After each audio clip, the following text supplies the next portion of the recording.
En 1925, les scientifiques nous ont dit que la vision d'un univers qui se divisait entre une quantité d'énergie invisible infinie et un monde matériel physique était une parfaite illusion. En fait, tout est énergie, il n'y a pas de matière dans ce monde. En 1930, le scientifique anglais Sir James Jeans a renforcé cette affirmation en disant que l'univers n'était pas une grande machine de matière, mais en fait une grande pensée. Une très grande pensée, voire une conscience. Cette nouvelle définition de l'univers a été elle-même renforcée par les scientifiques quantiques qui ont établi que la conscience est le mécanisme fondamental, la source première de toute création et du monde dont nous faisons l'expérience.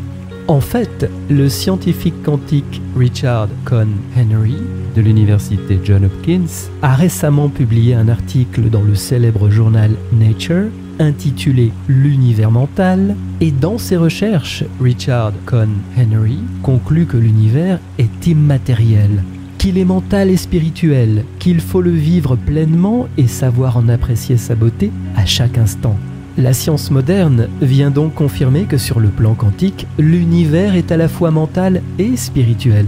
Et cette conclusion est absolument fondamentale, car elle vient préciser que ce sont nos pensées qui créent le monde dans lequel nous vivons. Ça n'est pas seulement une approche purement spirituelle, mais une approche scientifique confirmée et reconnue de l'univers. Maintenant, si nos pensées participent à la création de notre monde, qui produit toutes ces pensées sinon nous-mêmes ? Le scientifique Richard Cohn Henry a dit que nous créons ce monde par la combinaison consciente de notre activité mentale et de notre spiritualité. Et si nous créons notre monde, alors nos pensées de l'époque, quand tout allait mal, quand l'univers ne nous donnait pas satisfaction, nous indiquent que nous étions simplement des victimes des croyances limitantes forgées par le système. La science nous dit que nous avons en nous deux états d'esprit qui fonctionnent en même temps. Le conscient et le subconscient, qui inclut aussi l'inconscient à un degré plus profond. Dans cette vie, le conscient représente notre dimension spirituelle unique, percevant et comprenant le monde qui nous entoure. Le subconscient, lui, représente la somme des habitudes, les programmes, des croyances et des expériences vécues qui conditionnent nos décisions. Quand nous sommes dans notre esprit conscient, nous connectons notre spiritualité à notre biologie et à l'ensemble des plans physiques de cette planète. Nous devenons donc les créateurs conscients de notre vie dans l'instant même.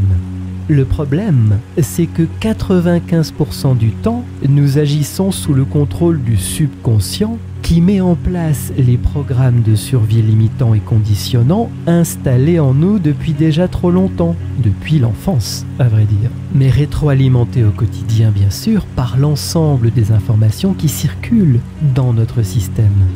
Pour faire simple, l'esprit conscient doublé de son pouvoir de création permet la réalisation de nos désirs et de nos envies.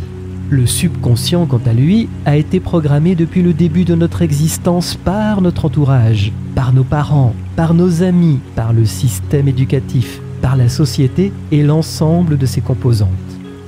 Dans la réalité, nous nous levons le matin avec nos désirs conscients qui rapidement laissent leur place aux programmes établis par d'autres personnes. Des programmes qui ne répondent pas à nos besoins, à nos envies, et vont souvent, et je pourrais dire presque toujours, à l'encontre de nos véritables désirs de vie. En résumé, dans la matrice, dans le système, notre vie est définie et contrôlée par un pouvoir extérieur auquel nous donnons notre temps et qui limite notre capacité d'expression et d'expansion. Nous perdons notre liberté, et nous perdons donc notre capacité à choisir correctement sans être conditionnés.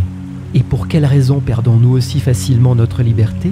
Eh bien tout simplement parce que notre subconscient et tous ses programmes sont définis par la psychologie comme étant affaiblissants, autodestructeurs et hautement conditionnants. Ça n'est pas moi qui le dis, c'est la littérature psychologique d'aujourd'hui. Notre vie n'est donc pas contrôlée par nos désirs conscients du moment, mais par les programmes inconscients que nous avons laissés rentrer en nous, que nous avons bien voulu écouter, que nous avons accueillis sans en percevoir le côté négatif. Toutefois, en apprenant à rester le plus longtemps possible dans l'esprit conscient, en étant dans ce que l'on appelle ici et maintenant, En agissant en pleine conscience, en gardant notre attention dans le moment présent, nous nous donnons l'opportunité de modifier l'influence de ces programmes du passé en devenant les créateurs conscients de notre nouvelle vie, celle que nous désirons vraiment construire en conscience de nos réels désirs du moment. Et quand nous apprenons à vivre en pleine conscience tous les jours, à chaque instant, nous participons à la mise en place d'un autre monde dans lequel nos désirs et nos envies peuvent enfin se réaliser pleinement et sereinement. C'est ce que nous souhaitons tous. Vivre une expérience merveilleuse dans cette vie, dans cette incarnation, nous libérer des freins bloquants du passé afin de mieux nous réaliser. Mais pour faire aussi que chaque instant qui passe dans cette vie soit synonyme de bonheur. Si vous pensez que vous aviez géré votre vie avec vos véritables désirs jusqu'à présent, eh bien pardonnez-moi, mais tout ceci n'a été qu'une illusion. Vous avez vécu une vie contrôlée par des programmes acquis par d'autres depuis toujours. À vous de faire le nécessaire pour les changer et reprendre votre pouvoir.